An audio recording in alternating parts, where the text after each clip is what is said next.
à tous, bonjour Roméo. Bonjour Estelle, bonjour tout le monde. Je suis très heureuse de vous retrouver. J'espère que vous passez un bel été.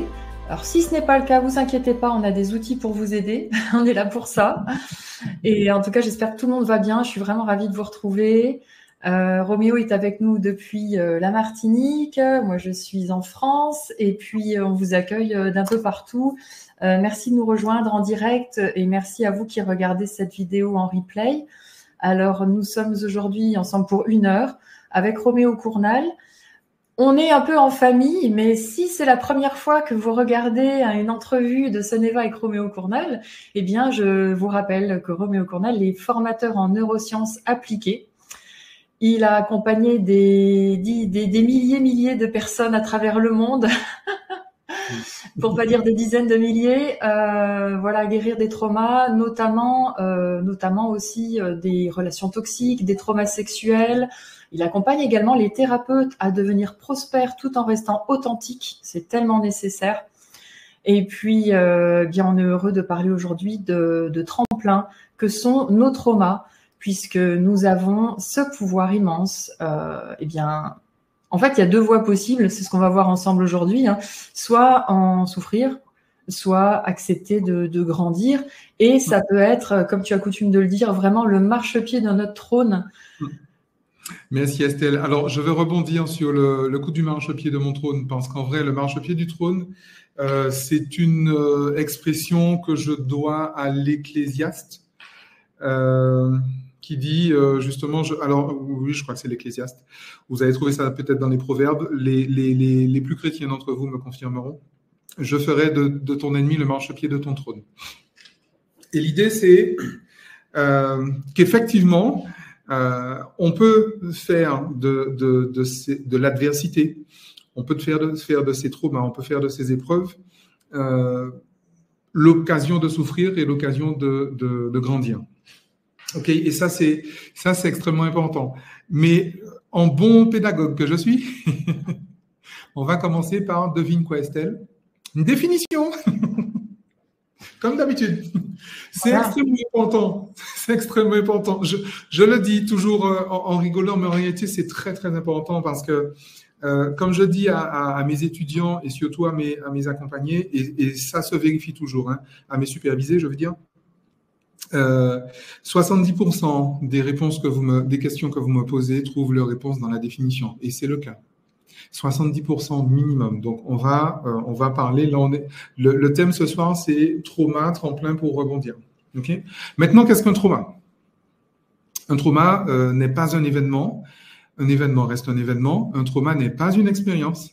Une expérience, c'est l'émotion qu'on associe à l'événement. Et il y aura trauma lorsque, pour X raisons, je n'extériorise pas la charge émotionnelle de cet événement-là. D'accord? Donc, on va faire 3 minutes de théorie très, très importante. Un événement, c'est quoi? Je perçois des informations. Je perçois des informations visuelles, auditives, kinesthésiques, olfactives, gustatives. Ça, c'est juste un événement. Des informations que je perçois. D'accord? Devant moi, il y a des projecteurs, il y a le ciel bleu, il y a les arbres, il y a la montagne, machin, tout ça, c'est beau, excellent. Je vois, j'entends la clim, je ressens, je touche en fait la température, etc. Tout ça, ce sont des événements. Ce ne sont que des événements. Alors là, c'est agréable, mais la claque que me donne ma belle-mère, c'est aussi un événement. D'accord? Ou le juron que peut me lancer mon ex, ça, c'est aussi un événement. Ce n'est qu'un événement. OK? Le fait que mon oncle mette son doigt dans ma bouche et c'est pas son doigt et c'est pas ma bouche, ça aussi, ce n'est qu'un événement. D'accord? Maintenant, ce qui va faire de cet événement une expérience, c'est l'émotion que je vais produire. Mais attention.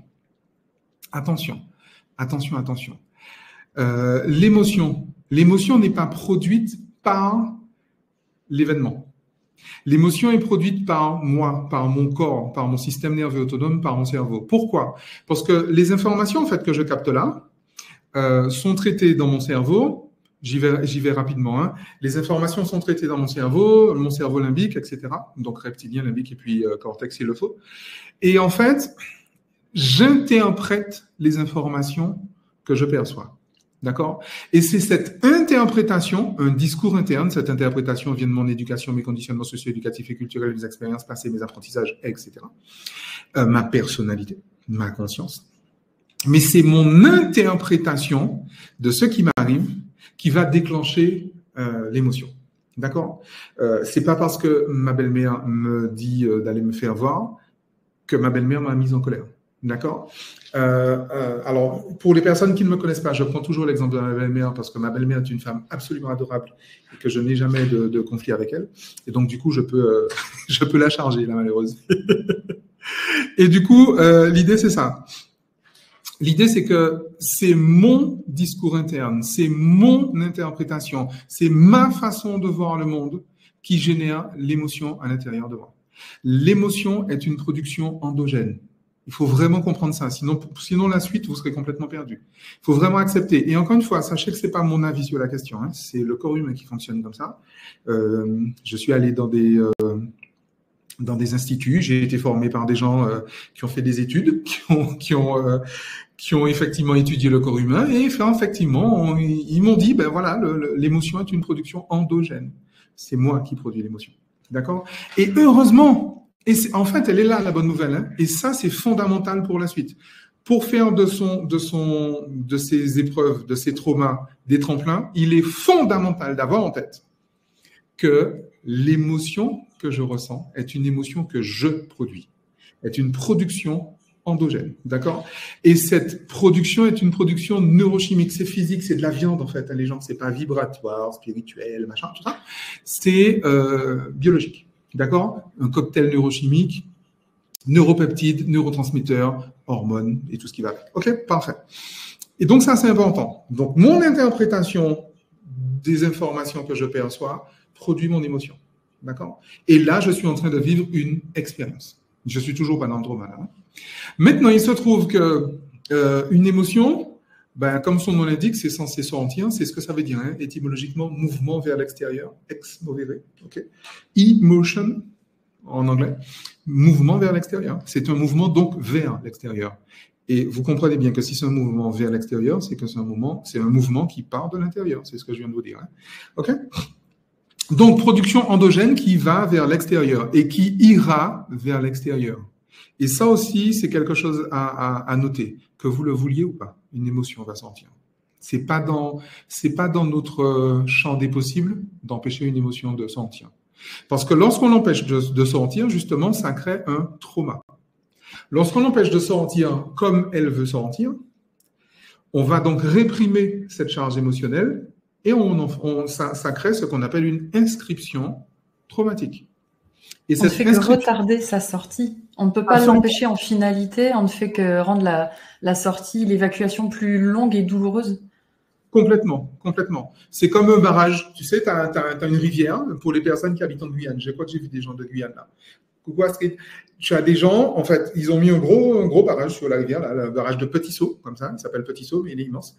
Et en fait, l'eau s'écoule quand même. Hein. D'ailleurs, c'est pour ça qu'on a mis le barrage, pour que l'eau s'écoule, tout simplement. Mais elle ne s'écoule pas comme elle se serait écoulée s'il n'y avait pas eu le barrage. Tu vois l'idée? Et en fait, le principe est là. Le principe est que lorsque je réprime l'extériorisation de ma charge émotionnelle, je crée une inscription traumatique. D'accord? Il va se créer tout plein de choses. On ne va pas entrer dans les détails. On va juste rester dans l'inscription traumatique. On va juste préciser qu'une part de moi reste dans cet événement-là. D'accord? Une part de moi, une sous-personnalité psychoactive, une SPPA. Certains parlent d'enfant intérieur, mais c'est la même chose. Hein. Une part de moi reste dans cet événement et justement conditionne ma vie. C'est pour ça qu'on dit que cette sous-personnalité est psychoactive. D'accord? Et donc, l'idée, c'est quoi? Je me suis fait un trauma. J'ai gardé mon émotion. Je ne l'ai partagé à personne. Je ne l'ai pas extériorisé, ni par un processus thermique, ni par un processus mécanique, parce qu'une émotion, c'est comme ça. Biologiquement, qu'est-ce qui se passe? Je continue, en fait, à produire le discours qui déclenche l'émotion. Et c'est ce dont il faut être conscient, en fait. C'est-à-dire que, justement, cette dissociation qui est créée dans le trauma, en fait, va faire que cette sous-personnalité, c'est une donc subconsciente personnalité continue en fait à produire le discours qui déclenche l'émotion et qui produit justement la neurochimie de l'émotion. Sauf que je n'en ai plus conscience. C'est pour ça qu'on appelle ça un subconscient. D'accord? C'est une sous-personnalité psychoactive. Et donc, du coup, je n'en ai plus conscience. Par contre, biologiquement, je continue, en fait, à produire ce discours interne. D'accord? Je continue à produire un discours qui fait que je vais illustrer, pour que les choses soient peut-être plus simples, je vais illustrer, surtout pour les personnes qui me découvrent, je vais illustrer par un exemple. Et pour le coup, je vais prendre un exemple très récent qui date de ce matin. J'ai échangé avec une supervisée qui me racontait justement, je supervise en fait des thérapeutes sur un outil que j'ai créé qui s'appelle la GLITS, la grille de lecture des inscriptions traumatiques subconscientes, qui me raconte l'histoire en fait d'une de ses patientes, elle est psychologue, une de ses patientes qui, dans sa jeunesse, en fait, exprimait énormément, c'était quelqu'un qui était volubile. Et dès qu'elle était passionnée par quelque chose, ben, tout le monde était au courant, en fait. Hein. Bon, après, généralement, quand on est passionné, ça se sait autour de soi. Mais, en fait, typiquement, c'était le genre de femme qui est volubile. J'aime et je partage, comme on dit maintenant sur les réseaux sociaux. Et l'idée, c'est que elle a vécu une immense contrariété parce que elle a rencontré un jeune homme, amour de vacances et amour d'été. On est au mois d'août, au moment où on enregistre ça, donc les amours d'été, tu sais, et extrêmement volubile. Et c'est à l'époque et dans un contexte socio-éducatif où effectivement ses parents ont voulu rencontrer le jeune homme et 3 mois après, elle était mariée. Et du coup, en fait, elle en garde l'exemple d'être piégée finalement. Et qu'est-ce qui se passe avec tous les déboires qu'il y a derrière? Qu'est-ce qui se passe? Sa sous-personnalité psychoactive continue de produire en fait un discours. Et ce discours dit montrer sa passion, communiquer sa passion, en fait, c'est être piégé. Donc, si je communique ce que j'aime, on va me piéger. Et comme, en plus, me ressentant piégé, je me suis senti trahi, je me suis senti en insécurité, j'avais honte et j'avais tout ce que vous pouvez imaginer. Donc, du coup, il se crée finalement un discours nouveau qui est bâti sur une croyance qui était avant, puisque c'est la croyance qui a rendu l'expérience possible. Mais du coup, le trauma crée une nouvelle croyance, rajoute en fait. Et donc, montrer sa passion, c'est être piégé. Montrer sa passion, communiquer sa passion, c'est être dégoûté, être trahi. Tout va bien, ok? Et ça, en fait, et ça, c'est le trauma. Je suis dégoûté, je ne le dis à personne puisque c'est mes parents, hein, je ne vais pas dire à mes parents, c'est pas bien ce que vous faites. Hein. Non, parce que il y a des pays où on n'a pas le droit de faire ça. D'accord? Et donc, du coup, je suis dégoûté, je me sens trahi par mes parents, mais je ne vais certainement pas leur dire, histoire de ne pas aller en enfer, ou histoire de ne pas me prendre un coup de chaise dans la tête. Okay? Parce que ça fait mal, les chaises dans la tête. Et l'idée, c'est que ce trauma-là, en fait, c'est véritablement un trauma. Répression de la charge émotionnelle d'une expérience. Très bien. Et maintenant, qu'est-ce qu'on fait? C'est-à-dire qu'on a dit que la sous-personnalité est psychoactive. Et donc, toute la vie, en fait, de cet homme, c'est un homme? Non, c'est une femme. Toute la vie de cette femme sera marquée par cette croyance. Je n'ai pas le droit. Il vaut mieux pour ma sauvegarde personnelle que je ne dise à personne ce qui me passionne. Il vaut mieux. OK? Il vaut mieux. Et donc, du coup, elle va s'arranger pour être quelqu'un qui est mesuré, nuancé, pondéré, tu sais, tranquille. Alors, effectivement, extérieurement, on voit et puis on se dit, mais ça, c'est une femme qui est... Oui, justement, c'est une qualité d'être nuancée, pondérée, posée, pas un mot plus haut que l'autre. Tranquille. Parfait. Une petite vie un peu... Tu sais, la vie est un long fleuve tranquille. Sauf que ce n'est pas un choix chez elle, c'est une obligation. C'est un traumatisme, puisque lorsque je vis un trauma, je vais vivre un certain nombre d'étapes de ce qu'on appelle un cycle traumatique, dont un changement de personnalité, une aliénation. D'accord? Donc, très rapidement, je vis un trauma, ça va faire des perturbations dans mon corps, ça va créer de l'hypervigilance, ça va créer de l'anxiété, de l'aliénation et un sentiment d'impuissance. Parce que comprenez bien que cette sous-personnalité psychoactive, en vrai, Elle est, comme je l'ai dit, psychoactive. Et 24 heures sur 24, 7 jours sur 7, elle est en hypervigilance. Pour s'assurer qu'il n'y ait pas de passion autour de moi.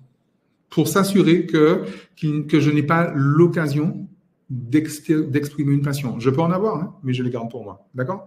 Et finalement, tout ce qui est passion, je ne vais pas le dire. Et alors, quand je dis passion, ça va jusqu'au fruit de la passion. Hein.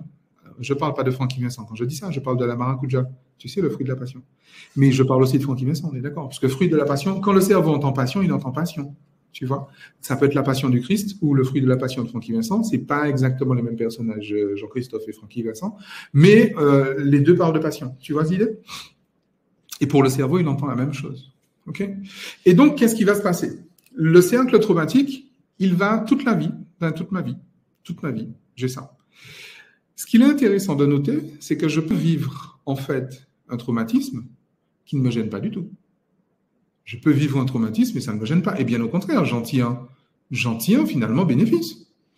Je suis quelqu'un de posé, je suis quelqu'un de mesuré. Donc effectivement, peut-être que ça va me servir dans ma carrière. Je suis une médiatrice. Je suis quelqu'un qui apaise tout le monde, tranquille, tout va bien. Okay. Sauf que si un jour, comme par hasard, cette personne se dit, ben tiens, je vais exercer un métier. Je vais changer de métier. Hein? Et puis je vais faire un métier que j'aime, par exemple. Tu sais, le truc qu'on appelle le métier passion, là. Tu sais, le métier passion. Hein? Genre, je vais être thérapeute, machin, tout ça. Ouais. Ou, je sais pas, je vais faire chanteur, guitariste. Je vais aller concurrencer Francky Vincent pendant qu'on est là. Mais je vais faire un métier passion. Ça peut être la cuisine, hein, c'est pas un souci. Hein. Sauf que le problème, c'est que c'est un métier passion. Et c'est là que mon système nerveux va se réveiller. Et là, tout va partir en vrille. C'est-à-dire que tous les éléments de cette expérience-là, en fait, sera reconnu, interprété par mon système nerveux comme effectivement un stress. Et lorsque mon système nerveux repère un stress, il va produire ce qu'on appelle une réponse de stress. Les réponses de stress, qu'est-ce que c'est? L'agressivité, la fuite, la soumission. D'accord? Agressivité, fuite, anesthésie, soumission, figement, ce que vous voulez. Ça veut dire qu'à l'inverse, écoutez bien, parce que pour le coup, ça va vous permettre de repérer ce qui est traumatique chez vous. Dès que j'ai un comportement agressif, c'est que mon système nerveux a repéré un stress. Parce que si mon système nerveux n'avait pas repéré le stress, je n'aurais pas été agressif. Très important. Dès que j'ai un comportement de fuite, c'est que mon système nerveux a repéré un stress. Si je n'avais pas repéré un stress, si mon système nerveux n'avait pas interprété mon projet comme un stress, je ne l'aurais pas fui. D'accord? La soumission est une réponse de stress. Quel que soit ce à quoi je me soumets, si je me soumets, c'est parce que mon système nerveux a repéré un stress. Parce que si mon système nerveux n'avait pas repéré le stress, je ne me serais pas soumis. D'accord? Et ça, encore une fois, c'est pas la vie de Roméo Cournal. C'est Roméo Cournal qui vous parle, mais c'est la nature qui fonctionne comme ça. Et c'est pas Roméo Cournal qui a créé la nature. La nature, c'est quelque chose de très complexe. Ça n'a pas été créé par un polytechnicien non plus. C'est un petit peu plus complexe et intelligent que ça. Et l'idée, c'est que c'est surtout toujours pareil. Je veux dire, la nature est comme elle est et personne n'y peut rien. Okay? Si un système nerveux se met en colère, si un système nerveux devient agressif, c'est parce qu'il a repéré un stress. Si un système nerveux repère un stress, il devient agressif, ou fuyant, ou soumis. D'accord? Ça va dans les deux sens. Donc, l'idée est là. Donc, regardez bien chacun, j'invite chacun et chacune d'entre vous à regarder ce qui vous met en colère. Regardez ce qui vous met agressif, ce qui vous rend agressif. Regardez ce que vous fuyez. Regardez ce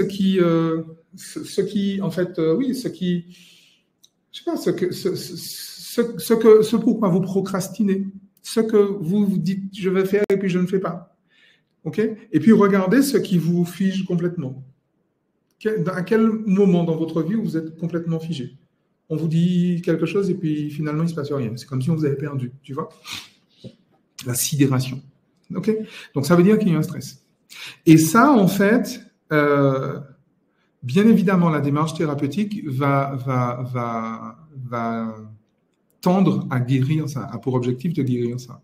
Mais pas de guérir le traumatisme, mais de guérir le trauma. Ok? Mais ça va plus loin que ça. La démarche thérapeutique que je prône, l'accompagnement neuro-émotionnel, est une démarche antifragile. C'est une démarche de croissance post-traumatique. Je crois qu'on a tous entendu parler ici de stress post-traumatique. Ne serait-ce que dans les films, les blockbusters américains, les films, même les films de guerre, où tu vois, j'ai vu récemment un film qui s'appelle Sniper, où justement, alors un sniper, tiré d'une histoire vraie d'ailleurs, hein, qui a fait la guerre en Irak et tout ça, ou en Afghanistan, je ne sais plus, ou les deux en vrai, et qui justement est revenu en stress post-traumatique. D'accord ? Toutes les personnes qui travaillent avec les forces de l'ordre connaissent ça. Donc voilà, ok, le stress post-traumatique. Mais ce qui curieusement n'est jamais évoqué, c'est la croissance post-traumatique, parce qu'effectivement, il y a deux façons de sortir d'un trauma. Il y a deux conséquences à un trauma.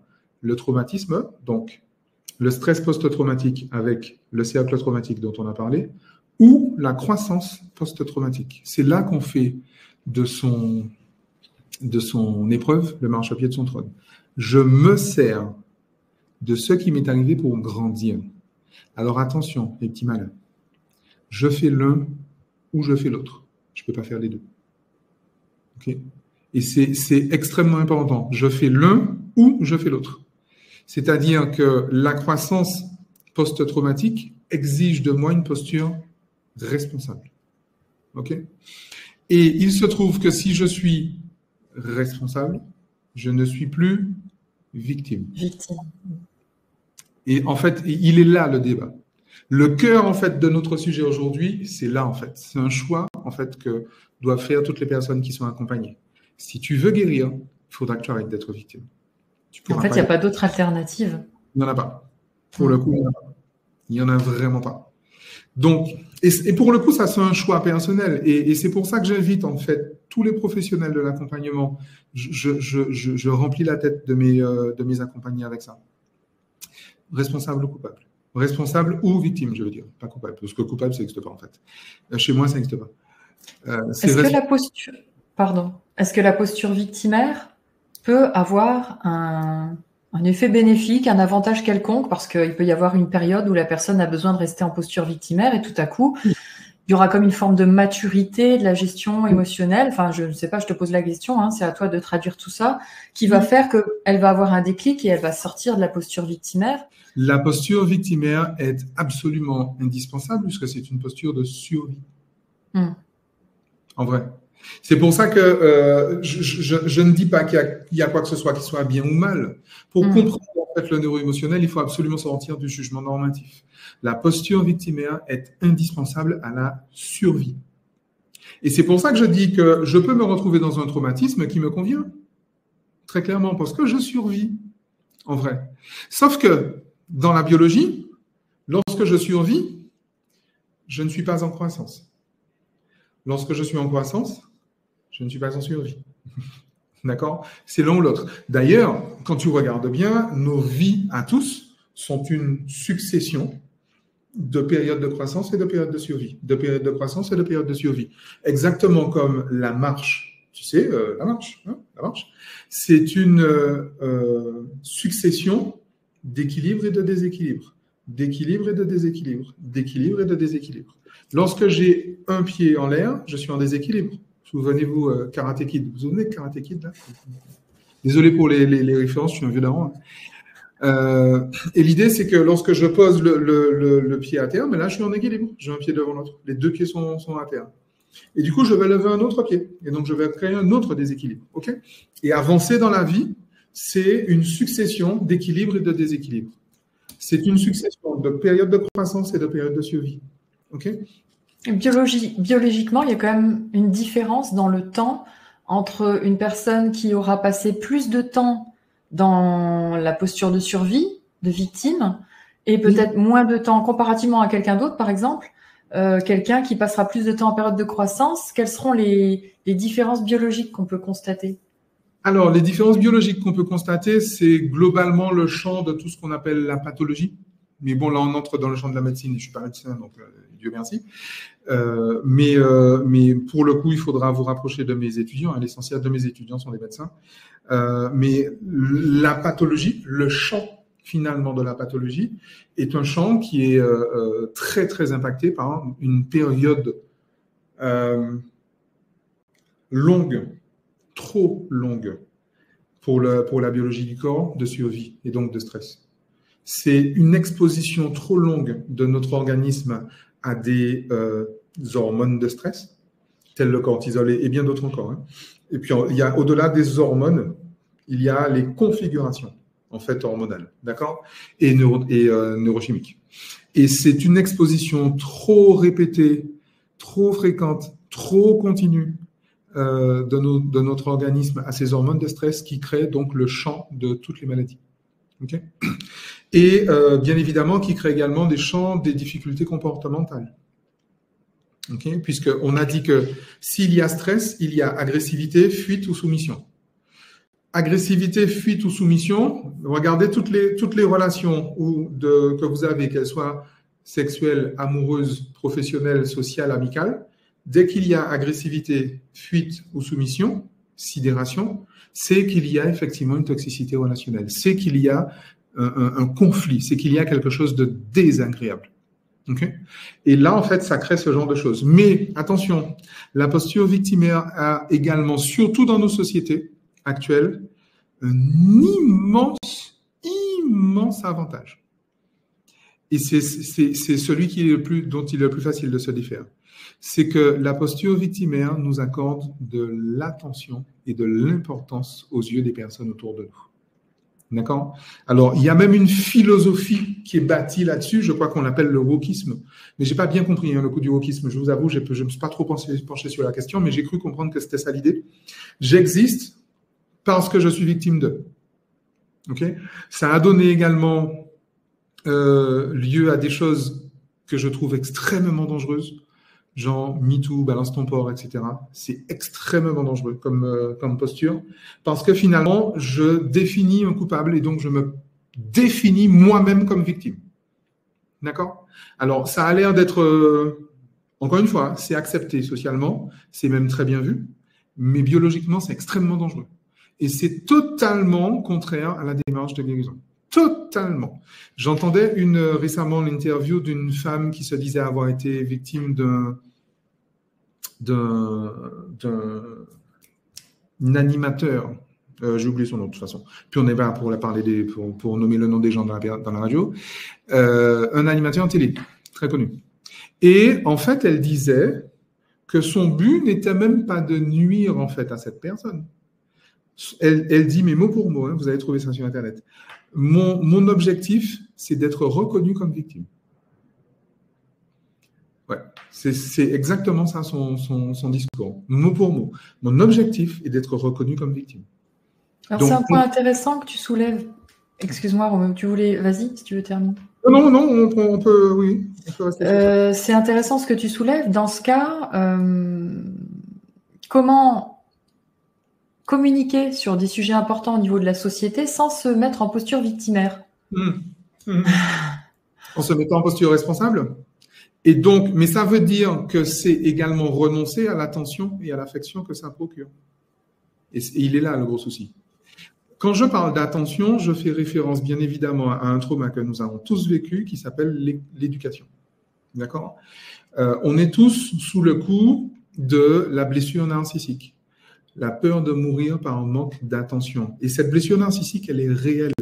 C'est pas un concept. D'accord? C'est la base même de notre éducation.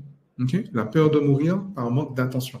Et donc, tu penses bien que pour que quelqu'un puisse se défaire de sa posture victimaire, il faut qu'elle renonce, cette personne, qu'elle renonce en fait à l'attention qu'elle va chercher dans la posture de victime. Okay? Je répète, biologiquement, la posture victimaire est indispensable à survivre.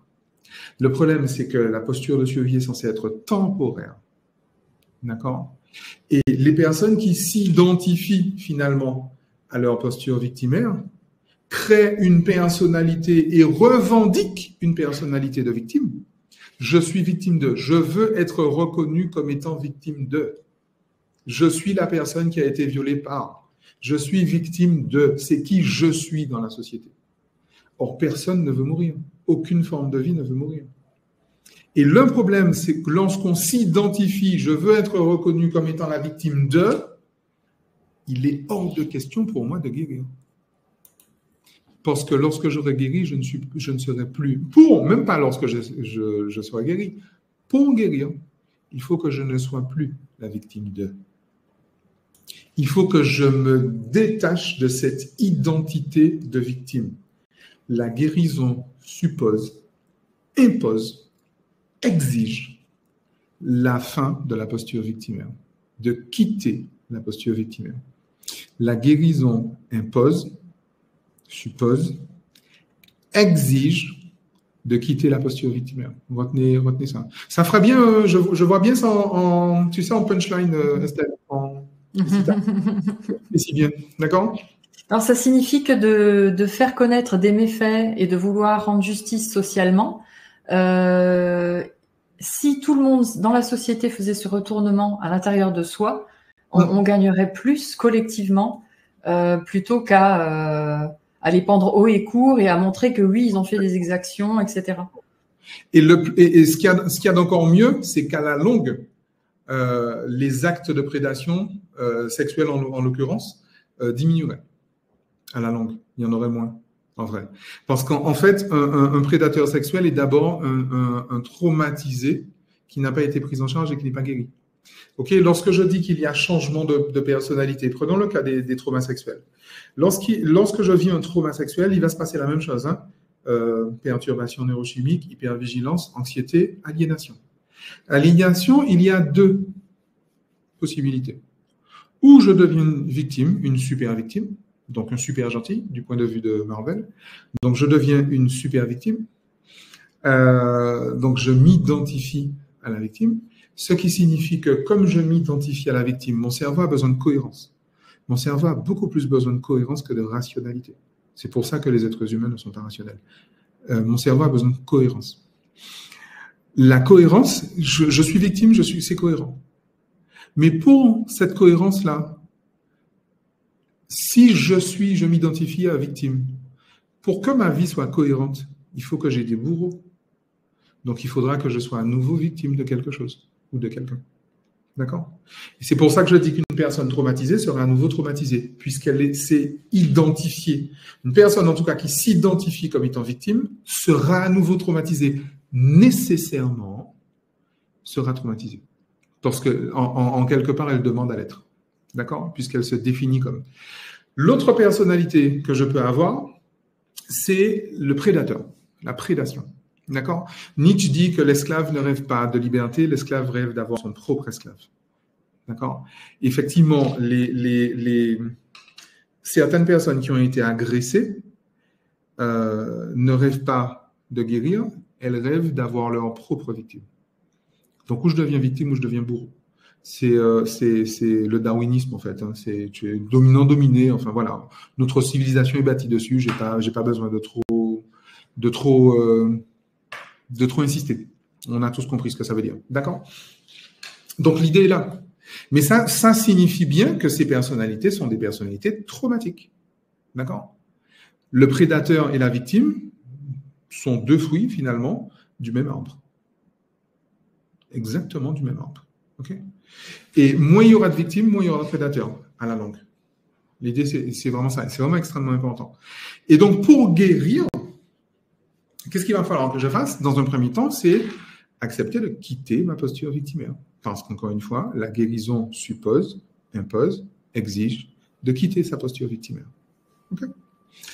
Et puis, ça va également supposer exiger, imposer, de changer de personnalité. En vrai. Okay? Et c'est là où, en fait, on retrouve une composante même de la vie biologique qu'on appelle l'hormèse, qu'on appelle l'antifragilité. Qu'est-ce que ça veut dire? Vous savez, il y a des gens qui vont à la salle de sport. Okay? Pourquoi on va à la salle de sport? On va à la salle de sport pour exposer son corps à un niveau de stress. On va soulever des poids, on va tirer des... Et donc, on va exposer son corps, son système musculo-squelettique à un niveau de stress. D'accord? Et ce niveau de stress va produire quelques dégâts dans le système musculo-squelettique. Et va créer de l'inflammation, va créer des micro-déchirures, etc. Okay? Mais ce niveau de stress est dans la zone d'adaptation, finalement, du corps humain. Okay? Donc, je soulève une haltère de 10 kg, et puis je fais des séries comme ça. Et puis, à la longue, c'est pour ça qu'on est fatigué après. Et que ça fait mal, parce qu'il y a des micro-déchirures que ça fait dans le corps, okay? Dans le muscle. Et puis, ce qui se passe après, c'est que je vais me reposer. Je vais sortir de ce stress. Je vais aller me reposer. Okay? Je vais aller vivre, prendre mon pied, tranquille, aller à la plage, machin, tout ça, tranquille, ok, cool. Qu'est-ce qui va se passer? Et puis, je vais surtout bien dormir. Très important. Donc, je vais me reposer, je vais bien dormir. Et en fait, je vais nourrir mon corps de protéines pour que le corps répare le muscle. Et ce qui va se passer, c'est qu'en réparant le muscle, le corps va renforcer le muscle. Okay? Si bien que quand je retourne à la salle de sport, je prends la même haltère de 10, eh ben, c'est plus léger, c'est plus facile. C'est plus facile, parce que mon muscle est devenu plus fort. Et puis, je fais ça, et puis un jour, je peux lever. Les 10 kilos me paraissent tellement légers que je vais passer à 15 kilos. Et il va se passer la même chose. Puis après, je vais passer à 20. Puis après, je vais passer à 30, etc. Et en fait, émotionnellement, c'est la même chose. Neuroémotionnellement, c'est la même chose. D'être exposé à un stress, ça va créer en fait certains dommages chez moi. Okay? Et de sortir de ce stress, justement, de me reposer, de prendre du recul, de prendre du repos et de me réparer, ça va me rendre plus fort et donc plus capable en tout cas de supporter un plus grand stress. C'est ce qu'on appelle l'antifragilité. Okay? Donc, c'est comme ça que je fais de mes traumas le marchepied de mon trône. Okay? Je sais qu'il y a un comment on appelle ça? Il y a un eugénisme ambiant qui ne dit pas son nom depuis quelques années. Il y a un transhumanisme ambiant qui ne dit pas son nom depuis quelques années dans nos sociétés. Sauf qu'on devient un homme augmenté par justement l'alternance de stress, repos, stress. Okay? Croissance, survie, croissance, survie, croissance, survie. C'est comme ça qu'on devient un homme augmenté. Ok? C'est pas du tout, en fait, en créant des technologies qui vont faire à notre place. Parce qu'au contraire, ça diminue l'homme, en vrai. Ça est le projet, comme le projet Neuralink, en fait. Ou d'autres projets de type transhumanisme ou techno-pessimiste, je ne sais pas. C'est en fait ça l'idée. Si j'utilise une orthèse, pour le coup, si j'utilise une technologie pour pallier à quelque chose que je ne fais pas, je deviens de moins en moins capable de le faire, en vrai. Et toutes les personnes qui ont connu justement une rééducation ont vécu ça. Effectivement, au début, tu vas chez le kiné, tu auras besoin de béquilles. Si par exemple, tu t'es fait opérer du genou ou de je ne sais quoi, tu auras besoin d'une béquille. Si tu as cassé un truc, tu auras besoin d'une attelle, tu auras besoin de plâtre. Et puis en fait, tu vas faire de la rééducation. Pourquoi? Pour être capable de vivre sans la béquille. En vrai. Pour les traumas neuro-émotionnels, c'est la même chose. Tu as besoin de ta posture victimaire pour survivre. Et pour guérir, tu as besoin, et donc grandir, tu as besoin de lâcher ton orthèse, tu as besoin de lâcher ta posture victimaire. Donc, la dernière chose à faire, c'est vraiment de s'identifier à ça. Donc, il faudra que tu lâches ta posture victimaire. Et en plus, il faudra que tu t'exerces. Et c'est pour ça que quand tu fais de la rééducation, c'est ce que tu fais d'ailleurs. La rééducation, c'est une salle de sport supervisée quand tu regardes bien. Le cabinet d'un kiné, c'est une salle de sport pour une personne quand tu regardes bien. Et d'ailleurs, ton kiné te dira justement d'aller à la salle pour faire des exercices. Tu les fais chez toi puisque ton kiné te dira que la rééducation se fait entre les séances. Ok. Et le coaching, c'est pareil. Hein. Le coaching se fait entre les séances. La thérapie, c'est pareil. La thérapie se fait entre les séances. Pour les personnes qui me disent, ouais, combien de séances de thérapie il faut pour ça? La thérapie se fait entre les séances. Les séances sont juste des jalons qui te disent ce que tu dois faire avant la prochaine séance. D'accord? C'est juste un point, c'est juste un bilan. La thérapie se fait entre les séances. Le coaching se fait entre les séances. D'accord? Et donc, l'idée, c'est vraiment ça. Et comme ça, je me sers de ce qui m'est arrivé pour grandir. OK? Je me sers de mes expériences passées pour grandir, pour devenir un homme augmenté.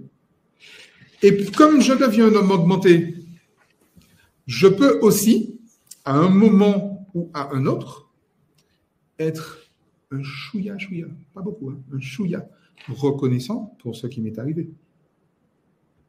Et c'est là où je vais, pareil, rebondir sur un exemple que j'ai eu, le même exemple que j'ai eu ce matin, où je parlais avec la supervisée, qui me disait que la patiente lui disait qu'elle avait fait le pardon thérapeutique et qu'elle disait non, tu ne l'as pas fait le pardon thérapeutique. Mais non, tu ne l'as pas fait. Et effectivement, pourquoi? Parce que tant que mes tripes ne tressaillent pas d'allégresse au souvenir de ce qui m'est arrivé, je n'ai pas pardonné. Et c'est pour ça qu'on commence toujours par le pardon thérapeutique maman, papa. Quels qu'eût été mes parents, quels qu'eût été mes parents, qui que ce soit, quoi qu'ils aient fait, et j'ai bien dit qui que ce soit, quoi qu'ils aient fait. Ça fait 30 ans que j'accompagne des gens. Hein. J'ai eu le temps de voir toutes les horreurs que l'humanité peut proposer. Enfin non, pas toutes, parce qu'il y en a encore d'autres que je n'ai pas vues.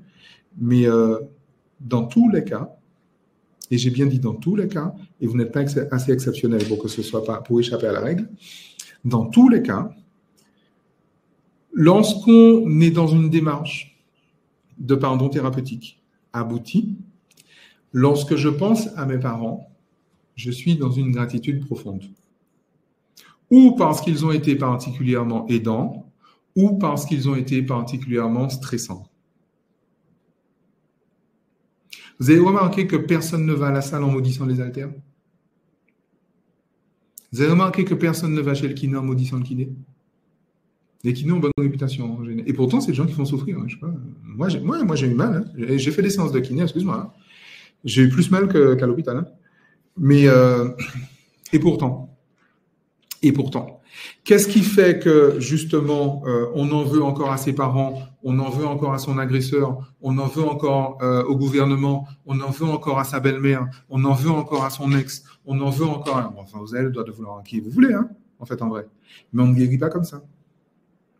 D'accord?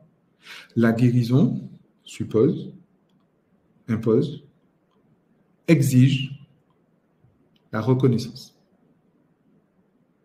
Ça va jusque-là. OK?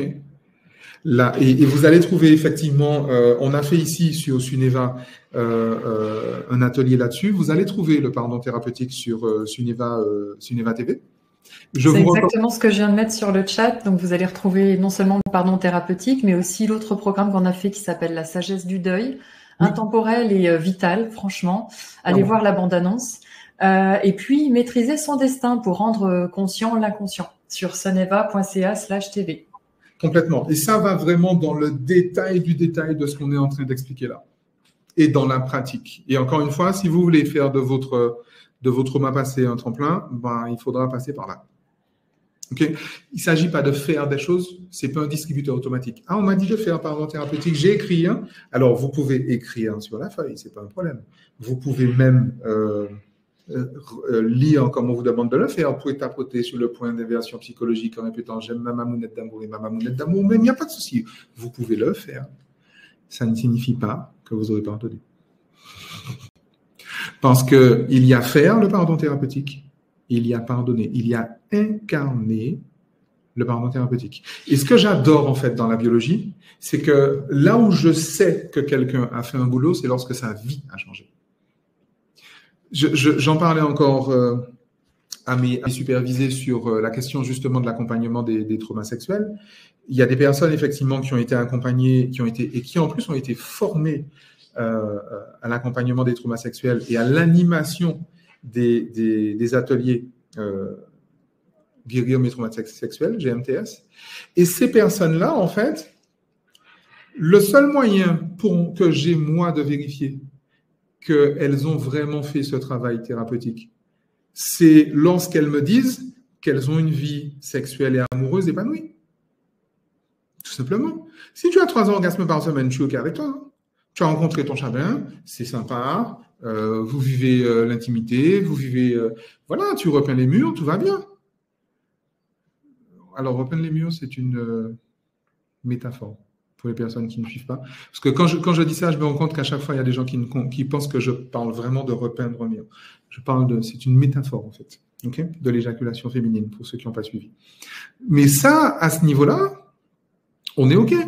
Il n'y a que comme ça, et je vous le dis également à vous, en fait. Si vous dites, oui, j'ai travaillé mes traumas, et que votre vie sexuelle est proche de 0, vous n'avez pas travaillé vos traumas. D'ailleurs, c'est aussi tu sais, un genre de trigger que j'ai, en fait, un révélateur. Quand quelqu'un me dit, j'ai travaillé ça, moi, j'entends systématiquement, je ne l'ai pas fait. Et vérifiez, hein, et je prends à témoin tous les thérapeutes qui nous écoutent, en direct ou en replay. Dès qu'un patient vous dit « j'ai travaillé ça », vous savez que c'est exactement qu'il faut aller, c'est exactement ce qu'il n'a pas fait. Parce que s'il l'avait travaillé, il ne vous l'aurait pas dit. En vrai, vous l'auriez vu, mais il ne vous l'aurait pas dit. Quelqu'un qui a travaillé véritablement quelque chose ne me dit pas « j'ai travaillé mes traumas sexuels ». Et ça, c'est extrêmement important. Okay. Donc, c'est vraiment la philosophie même. C'est pour ça que j'ai tenu en fait à faire ce webinaire. C'est la philosophie même en fait de l'accompagnement neuro-émotionnel. C'est la philosophie même de la libération des traumas et particulièrement des traumas sexuels. C'est précisément comme ça que j'accompagne des personnes et c'est comme ça que je forme des médecins spécialistes et généralistes, des psychologues, des kinés d'ailleurs et des gynécologues bien évidemment. Et des thérapeutes et des coachs, à accompagner les victimes de traumas sexuels jusqu'à une sexualité épanouie. Et on est en train de parler de biologie, une sexualité épanouie. C'est pas un rêve que ça se fait, c'est en mouillant le drap. En tout cas, Roméo, je tiens à souligner qu'aujourd'hui, tu es en très grande forme et je te remercie de nous avoir livré cette conférence, mais d'une vivacité d'esprit, c'est-à-dire qu'on a eu vraiment énormément d'enseignements en une petite heure. Je vous invite à regarder le replay pour vraiment bien intégrer chaque couche, chaque strate de l'enseignement, parce que c'est vrai que c'est hyper complet ce que tu nous as livré aujourd'hui. D'ailleurs, si vous avez des questions, c'est le moment d'en parler. Et puis, oui, voilà, alors, quelques retours. C'est vrai que le parallèle avec le sport a été très apprécié pour retenir ce qu'est l'antifragilité. C'est un petit peu comme si on boostait notre système immunitaire. Clairement. C'est bon aussi ce rappel de ne pas culpabiliser quand, par exemple, on est encore dans une posture victimaire parce que ça fait partie d'un tout, comme tu l'as si bien expliqué. Comme de marcher, c'est lever le pied, le poser, c'est la vie. Il y a ces forces contraires qui sont à équilibrer. Et surtout à garder en mouvement finalement pour continuer à croître et à devenir antifragile de plus en plus. Bon, ton humour est toujours aussi apprécié. Voilà, Karine nous dit j'aime ce franc-parler. Et cela nous amène à, je tiens quand même à souligner que tu viens à Montréal bientôt, oui. Du 6 au 8 septembre, animer en personne un atelier sur la guérison des traumas sexuels. Oui. Alors ça, c'est une grande première. Absolument. Ce sera même une première au Canada. Voilà. Vous le trouverez directement sur le site de romeocournal.com. J'ai mis l'annonce aussi également sur le chat, puisque c'est lui qui organise cet événement directement. Donc, c'est la première fois que tu animes au Canada. Et puis, on peut retrouver différents ateliers guérir mes traumas sexuels un petit peu partout avec des thérapeutes que tu as supervisés, formés. Voilà, donc c'est super important parce que les traumas sexuels, c'est pas uniquement l'idée qu'on s'en fait, c'est beaucoup plus vaste. Non. Et j'invite vraiment tout le monde à aller chercher plus d'informations sur cet événement. Absolument. Je serai effectivement les 6, 7 et 8 septembre, donc c'est bientôt, hein, dans quelques jours, à Montréal, au Spa Photonique sur l'île des Sœurs, Nuns Island. Et j'en profite pour lancer un appel justement à tous les thérapeutes qui sont au Canada.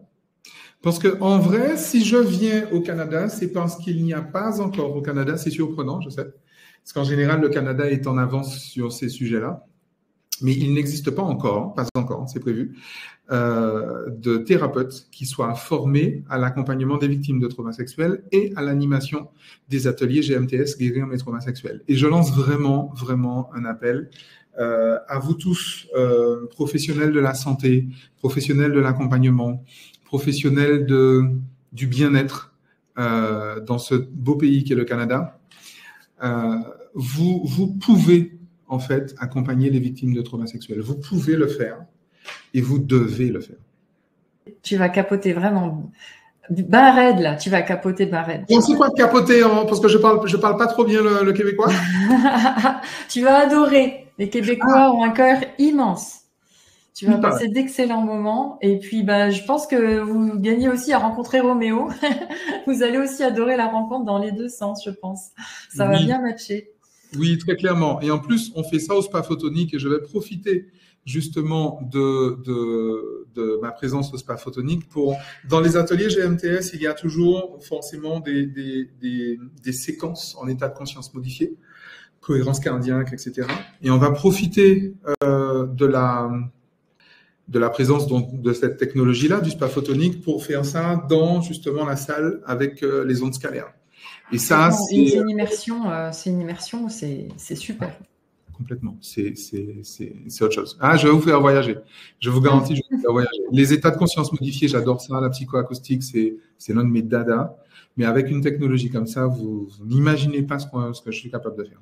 Donc, du 6 au 8 septembre, et l'info est sur le site de romeocournal.com. Oui. Il y a une question de Willia. Bonjour, pourquoi et comment certaines personnes semblent résoudre un trauma plus rapidement que d'autres ? Pour plusieurs raisons. La première, c'est qu'elles ont peut-être une capacité à se défaire très rapidement ou un inconfort très, très grand de leur posture victimaire. Il y a des personnes comme ça qui sont plus, dans notre métier, on dit coachables que d'autres. Et puis, il y a des personnes qui, en vrai, je crois que la douleur, la profondeur du trauma est vraiment synonyme de la résistance en fait qu'on y met en fait, parce qu'effectivement c'est douloureux, c'est douloureux, puisque pour extérioriser une émotion il faut la ressentir, donc c'est douloureux. Et il y a des personnes qui résistent plus à ça que d'autres en fait, et l'expérience m'a montré que les personnes les plus difficiles ou longues en fait à guérir sont des personnes qui ont fait beaucoup de développement personnel en fait, parce que il y a il y a déjà ces personnes qui parlent d'émotions négatives, d'accord? Aucune émotion n'est négative.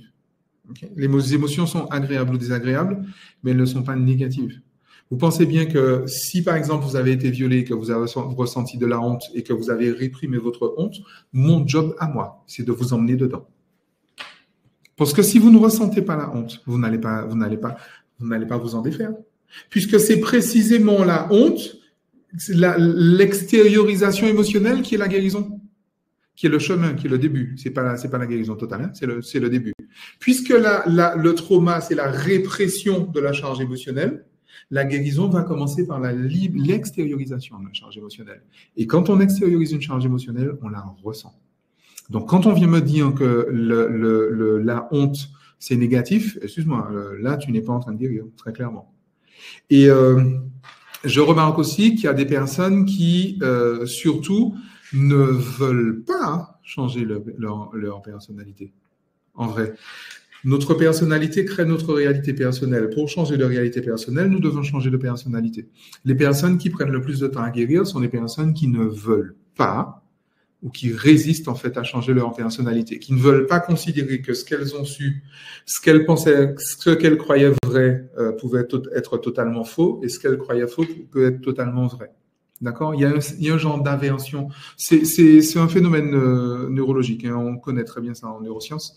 Il y a un peu une aversion qui participe un peu de l'aversion aux pertes. Cette aversion qu'on a de se dire merde, on s'est trompé, de montrer qu'on s'est trompé. Surtout que nos conditionnements socio-éducatifs et culturels, justement, nous ont fait vivre de sacrées mauvaises expériences dans l'erreur. Okay.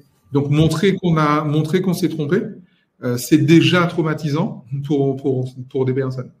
Okay. C'est qu'il y a une forte identification à des parties de leur personnalité. Si on s'identifie, il y a peut-être moins de gymnastique. Ils ont moins vécu de changement qui leur fait s'identifier, puis lâcher prise, puis se réidentifier, puis relâcher prise. Ça nous amène à l'être essentiel, en fait, ça. Clairement, très clairement, très très clairement. Et encore une fois, on va revenir à la définition. Parce que je vois passer la question, donc comme quoi, j'ai pas été si pédagogue que ça. Qu'est-ce qu'un trauma sexuel? Le trauma sexuel est la répression de tout ou partie de la charge émotionnelle d'une expérience en lien avec la sexualité. Un viol n'est pas un trauma, je l'ai dit tout à l'heure. Hein. Un attouchement n'est pas un trauma, c'est un événement. Okay. Les abus physiques, c'est pas un trauma, c'est un événement. Okay. Et ce qu'on va en fait guérir, c'est pas l'événement, puisque l'événement a eu lieu. Si tu as été violé par le voisin à l'âge de 4 ans, tu as été violé par le voisin à l'âge de 4 ans. Et ça ne changera jamais. D'accord? L'événement ne changera pas. Mais ce n'est pas l'événement qui pose problème. Ce n'est même pas l'expérience qui pose problème, c'est le trauma qui pose problème. Donc, la répression de la charge émotionnelle. Donc, l'interprétation que tu fais de ce qui t'est arrivé, en fait. L'inscription traumatique. Clairement. Puisqu'on a dit que c'est le discours interne qui crée l'émotion. Donc, si je change mon discours interne, je change l'émotion. Et c'est pratique, hein. Pour le coup, c'est pas philosophique, ça. Hein.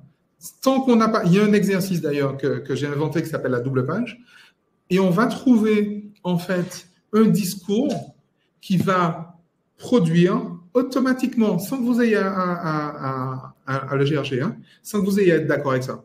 Ce discours interne, quand vous le tenez, cette interprétation, quand vous la tenez, automatiquement votre corps produit une émotion agréable. Automatiquement. Et on va vous raconter les mêmes viols, les mêmes attouchements, les mêmes abus. Automatiquement, vous aurez une réponse émotionnelle agréable au lieu de désagréable. D'accord? Il s'agit de ça. Et c'est vrai qu'il y a des personnes pour qui, philosophiquement, c'est pas entendable. Il y a des personnes qui, tout simplement, philosophiquement, pour elles, hein, je ne peux pas ressentir une émotion agréable à l'évocation de mon viol par mon père. Philosophiquement, elles ne vont même pas dans ça, parce que ça va à l'encontre de leurs croyances. Et ça, j'entends, hein, n'y a pas de souci. Mais par contre, on ne guérit pas. On n'est pas obligé de guérir, hein, mais on ne guérit pas. Pour les personnes, moi, je m'adresse aux personnes qui veulent guérir. Et vouloir guérir, c'est justement admettre et aller dans le sens de, oui, je vais interpréter ce qui m'est arrivé différemment pour en tirer une histoire, une expérience finalement. Et produire biologiquement une émotion agréable. Ça n'a rien à voir avec de la négation. Ça n'a absolument rien à voir avec ça. Et ça n'a rien à voir avec la pensée positive non plus, parce qu'il y a quand même toute une démarche derrière, quoi. Surtout pas. Je rebondis sur la question de Karine qui demande: les enfants peuvent-ils avoir des croyances qui entraînent une agression? Évidemment. Alors, c'est là que la réponse est dans la définition. Qu'est-ce qu'une croyance? Une croyance, c'est une émotion associée à une information. Donc, la croyance d'un enfant, y compris d'un bébé, hein, c'est la neurochimie que produit son système nerveux exposé à une information. Alors, vous allez me dire, oui, mais attends, j'ai pas compris. Pourquoi un bébé, il a des croyances? Un bébé a des croyances parce qu'un bébé a des parents. Tout simplement. Et qu'un bébé s'est fabriqué avec 80% du patrimoine génétique de maman et 20% du patrimoine génétique de papa. Donc, un bébé, ça naît avec une configuration de 80% des croyances de maman et de 20% des croyances de papa. Okay? Les croyances, c'est biologique. C'est la production neurochimique de mon système nerveux exposé à une information. C'est ça une croyance. Alors, c'est pas sexy, hein, dit comme ça, je sais, mais c'est biologique. Pourquoi on développe des addictions, des dépendances après certains traumas? C'est fondamental, c'est extrêmement important. Et ça fera l'objet d'un live que je fais sur IG, sur Instagram, ce lundi, avec ma collègue et néanmoins amie, Laurence Salibur. Ce live s'appelle « Le plaisir de souffrir ». Et en fait, c'est extrêmement, extrêmement important. Donc, je te fais la version très courte, mais pour toutes les personnes qui veulent comprendre, alors, vous pouvez effectivement suivre un atelier GMTS parce que forcément, on l'évoque. Et pour les thérapeutes, vous pouvez vous former à ça parce que forcément, on l'évoque. Et je vais être beaucoup plus long ce lundi, en fait, sur Instagram. Et l'idée, c'est quoi? Prends l'exemple allons prendre un exemple. Ça me fait toujours mal de dire classique, mais c'est tellement classique. Prenons l'exemple de cet enfant. Tu prends l'exemple d'un garçon. Ok, le garçon, tous les vendredis, il va se faire violer par l'imam. Je sors mais c'est pareil, prenez la même chose, ça marche pour les prêtres, pour les rabbins, pour tout ce que tu veux. Mais comme j'habite dans le monde arabo-musulman et que c'est le genre de truc que j'ai eu très fréquemment, donc je prends cet exemple. C'est pour ça que je dis que malheureusement, c'est classique. Tous les vendredis, ce garçon va se faire donc violer par l'imam. Tout va bien. Qu'est-ce qui se passe? Le système nerveux préfère souffrir que mourir. D'accord? Un système nerveux, ça a un seul objectif, assurer la survie biologique. D'accord? Sauf que, lorsque cet enfant se réveille le vendredi matin, il sait qu'il va être violé. Tout va bien. Et donc, il ne peut pas agresser, parce que ça ne se fait pas. On n'agresse pas les religieux. D'accord? Il ne peut pas fuir, parce que ses parents l'envoient à l'école faire son catéchisme ou son école coranique, tout ce que tu veux. Et donc, il n'a pas d'autre solution que de se soumettre. Okay? Il va donc se soumettre. Et c'est là qu'on se souvient que s'il y a soumission, il n'y a pas consentement. S'il y a consentement, il n'y a pas soumission. On ne peut pas être sec et mouillé à la fois. D'accord? Donc, il va se soumettre. Biologiquement, qu'est-ce que ça va faire?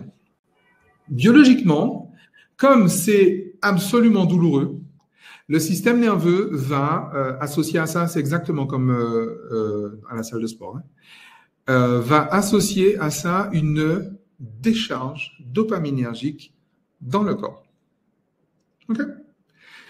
Lorsque je sais que je vais vivre une douleur, cette douleur, elle est surtout dans le cas d'un trauma, d'une réponse de stress. Je ne peux pas m'y soustraire.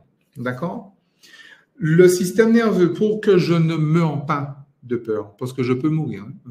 L'enfant peut se réveiller le matin, se dire, oh mon Dieu, je vais souffrir, ça va être trop dur, paf, il meurt. C'est possible. Mais vous imaginez que pour l'histoire de l'humanité, pensez survie de l'espèce. Si tous les enfants qui se faisaient violer mouraient avant, l'humanité aurait déjà disparu. Okay? Or, un système nerveux, la nature, ne veut pas que l'humanité disparaisse. D'accord? Il vaut mieux souffrir que vivre. D'ailleurs, des chanteurs l'ont chanté des fois. Eugène Monod en Martinique, souffrir, c'est vivre. Être misérable, ce n'est pas mourir. Souffrir, c'est vivre. OK? L'idée, c'est quoi? Alors, bien évidemment, bon, je ne vais pas aller plus loin sur cet aspect-là, mais j'irai lundi là-dessus. Mais pour répondre à ta question, William, l'idée, c'est que la dopamine, effectivement, va apaiser ce qu'on appelle la nociception, la perception de la douleur. D'accord? Et le souci, c'est que la dopamine est addictive. Et en vrai, en se protégeant de mourir d'avoir peur, en se protégeant de mourir d'avoir mal, le système nerveux, en fait, va se servir de ce dont il dispose, c'est-à-dire la dopamine, pour que ce soit supportable. Mais le problème, c'est que la dopamine, on a dit qu'elle est addictive. Et puis tous les vendredis, le mec, il continue à se faire violer. Hein, c'est toujours pareil. Okay. Et donc, du coup, lorsqu'il se réveille le matin, après un certain nombre d'occurrences et de répétitions, en fait, l'enfant va ressentir l'inconfort de se faire violer et le côté grisant, en fait, de se faire sodomiser par son imam. OK? Et c'est comme ça, en fait, c'est ce qui explique le syndrome de Stockholm. D'accord?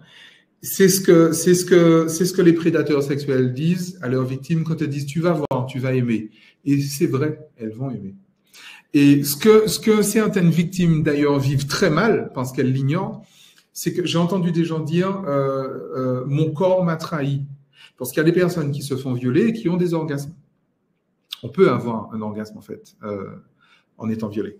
Et l'idée c'est ça. Mais ce n'est pas une trahison du corps, c'est une protection. Parce que si ton corps n'avait pas mis ça en place, tu serais 6 pieds sous terre. Tu ne serais pas là à en parler. Or, ton corps, il veut pas ça. Ton corps, il veut pas que tu meurs. Ton corps, il veut que tu survives. Et là, on est véritablement dans une démarche de survie. Tu ne peux pas être en croissance, tu es en survie. D'accord? Et c'est ce qui explique qu'en fait, à la longue, les personnes, en réalité, deviennent accros.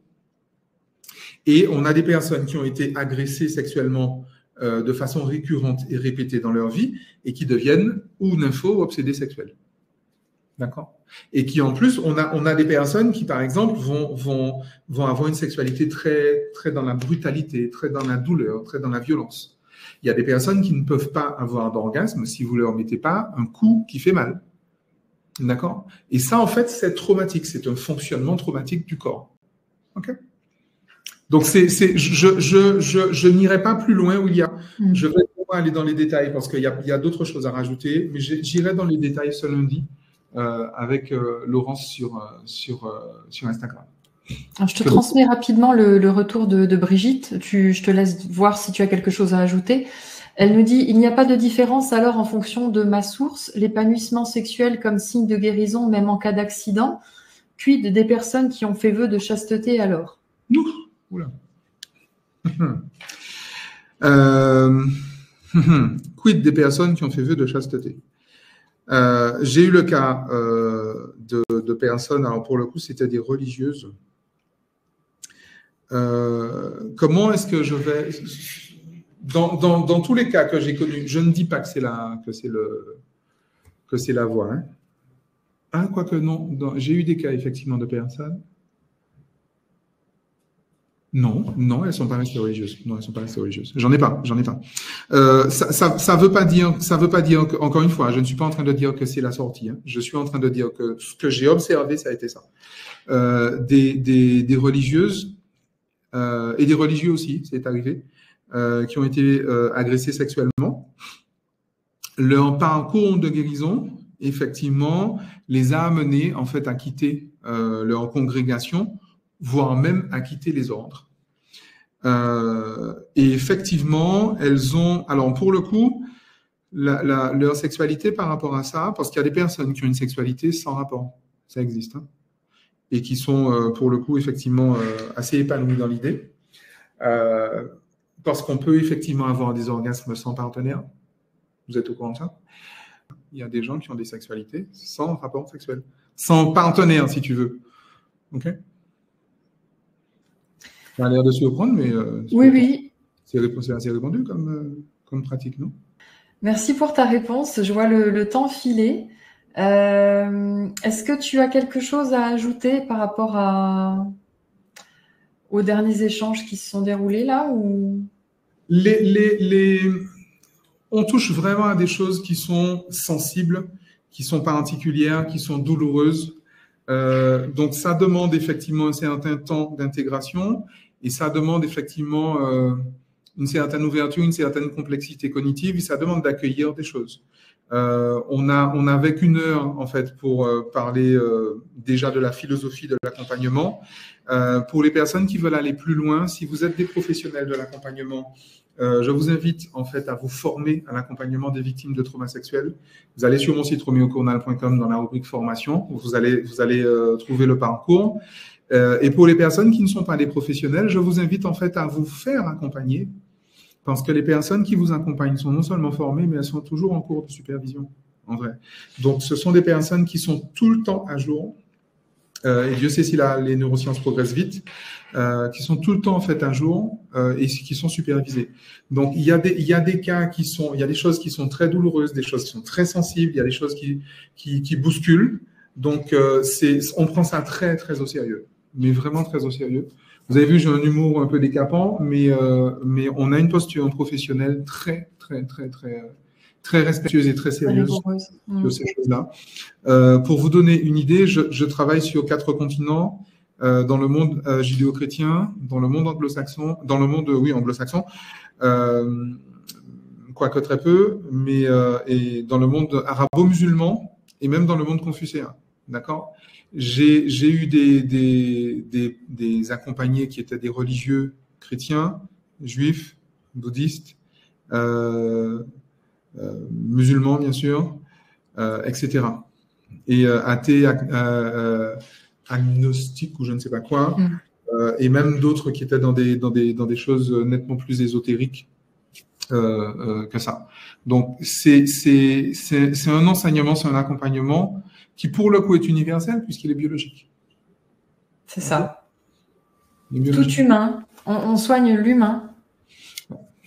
Et c'est quand même, ça demande aussi une expérience quand même de terrain pour pouvoir accompagner selon ces différentes cultures, religions, parce que ce sont des croyances, voilà, il y a beaucoup de particularités. Et t'es un grand sportif de ces frontières-là. En fait, tu sais, ce qui m'y a aidé, c'est les écoles de commerce. Parce qu'en fait, je viens du marketing transculturel, en vrai. J'ai commencé, en fait, ma carrière dans le marketing transculturel. Je n'avais aucune intention de faire de l'accompagnement ou de la thérapie. Je faisais du commerce, du commercial, du marketing, mais transculturel. Parce qu'on ne vend pas un produit à un Mexicain comme on le vend à un Japonais. Et la grosse chance que j'ai, l'immense privilège que j'ai, c'est que je suis antillais. Et que, en tant qu'antillais, je suis le fruit d'un métissage et j'ai grandi à la confluence de plusieurs cultures. Donc, je sais, en fait, composer avec des cultures différentes, voire diamétralement opposées. Donc, je sais faire. Tu as décidé de plutôt grandir avec ça que d'en souffrir, de base. Complètement. Ouais. J'ai décidé de grandir de mon passé colonial plutôt que d'en souffrir. Et j'invite tous mes compatriotes afrodescendants à en faire de même. La mémoire de nos ancêtres vaut bien ça. Bien, je vous remercie beaucoup pour votre attention, pour vos questions. Surtout, n'hésitez pas à revoir le replay, à prendre le temps de le revoir. Et puis, alors, plusieurs informations. Déjà, on a un événement, en plus de l'atelier de Roméo à Montréal, qu'il organise par ses soins. On a un événement ensemble, phare, qui s'appelle Bas les masques pour rencontrer l'inconnu que vous êtes. Donc avec Roméo Cournal et l'acteur Pascal Légitimus, qui n'est pas qu'acteur puisqu'il est également coach aussi. Voilà, qu'on a beaucoup connu à travers les inconnus justement, d'où le petit jeu de mots dans le titre.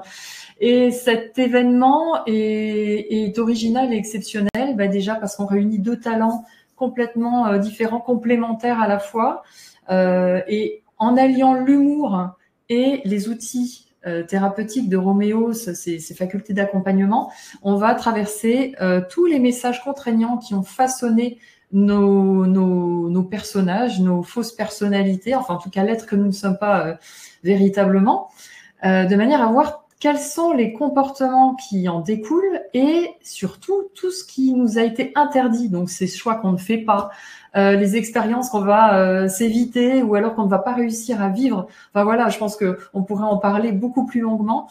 Je ne sais pas si Roméo, tu veux dire un mot sur cet événement donc, qui a lieu en ligne du 24 septembre au 8 octobre. L'immense lien que je fais avec ce qu'on a vu aujourd'hui, c'est qu'on va voir essentiellement donc, les fameux messages contraignants qui sont la base de notre conditionnement socio-éducatif et culturel. Parce que le déclencheur d'un trauma, c'est l'expérience traumatisante, mais la cause du trauma est l'éducation. La cause du trauma, c'est la raison pour laquelle on réprime sa charge émotionnelle. Et la cause du trauma est toujours l'éducation. Et globalement, l'éducation, c'est un chantage. Sois parfait, sois fort, dépêche-toi, fais plaisir, fais des efforts pour que je te donne l'attention dont tu as besoin pour vivre. Sinon, tu seras puni. Trahison, rejet, abandon, humiliation, injustice. Et là, en fait, avec le génie en fait de Pascal, on va utiliser l'humour pour justement casser L'humour, c'est absolument extraordinaire. C'est lui-même qui le dit, c'est certainement la façon la plus douce de s'éveiller, mais c'est extraordinaire. L'humour, parce que là, vous voyez bien, on est en train d'aller sur des sujets qui sont extrêmement sensibles, extrêmement touchy. Si on va encore à la cause, parce que j'imagine que lorsque je dis que la cause du trauma, c'est l'éducation, beaucoup ont été absolument stimulés par ça, mais je vous garantis que c'est vrai. Et l'idée, c'est que guérir de ces traumas éducatifs par l'humour, je pense que c'est certainement la meilleure thérapeutique qui soit. Et en plus, c'est complètement interactif puisque vous pouvez, en amont de l'événement, nous transmettre sur le groupe dédié à l'événement, vous pouvez nous transmettre vos cas personnels, ce qui a le plus d'intérêt pour vous, pour qu'on puisse eh bien l'inclure dans l'événement qui se déroule en 5 webinaires en direct et en replay, donc avec Pascal Légitimus et Roméo Cournal, et vous pouvez vous inscrire dès à présent sur le site soneva.ca. Je pense que ça va être assez exceptionnel comme expérience et inédit. Parce que pour le coup, Pascal va nous faire des sketchs complètement inédits, il va créer des sketchs sur mesure par rapport à ces fameux 5 messages contraignants et aussi eh bien, les besoins que vous nous aurez transmis et bien sûr par rapport à différents cas qu'aura pu connaître Roméo dans sa carrière. Ouais, complètement. Ça va être vraiment ça. Moi-même, j'ai hâte. Ça va être une thérapie du plaisir, voilà.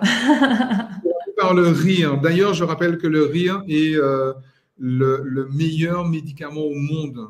D'accord? L'hilarothérapie, vous allez trouver ça à foison dans la littérature médicale. Je ne sais pas si vous vous rendez compte qu'il y a des personnes qui étaient en cancer de stade 4, en phase terminale, des gens à qui on a dit il vous reste 6 mois à vivre, certains on a dit moins que ça, et qui ont vécu 10 ans, 11 ans, 15 ans, et leur seule thérapie était simplement de rire. Et c'est comme ça qu'en fait, on a inventé la gélothérapie, la rhizothérapie, où on lui a donné plein de noms, mais la thérapie par le rire. Le rire prolonge la vie. On sait que le rire prolonge la vie. Et vous allez trouver vous cherchez, demandez à Google Scholar, vous allez voir. Le rire prolonge la vie. Okay. C'est génial. Il nous rend heureux et vieux. Donc, on se retrouve avec Pascal pour cet événement. J'ai envie de vous remercier tous pour cette super belle séance qu'on a vécue ensemble. Merci Roméo, c'était vraiment riche d'enseignements. Très précis, voilà, tout le monde t'a trouvé en grande forme aujourd'hui. La Martinique, t'as réussi. Bon. Oh, je te rassure que t'es pas neurasthénique d'habitude, hein. Mais là, on a vraiment eu une séance hyper complète et vivante. Et je te remercie pour nous transmettre autant de trésors aussi, avec autant de fluidité, d'humour et de pertinence, d'intelligence. Voilà, c'est génial, c'est toujours un plaisir. Merci à vous tous de nous avoir suivis. Et voilà, n'hésitez pas à visiter le site de Roméo Cournal, romeocournaltoutattaché.com et soneva.ca. On vous dit à très bientôt. À bientôt. Merci à tous. Merci Roméo. Au revoir. Au revoir.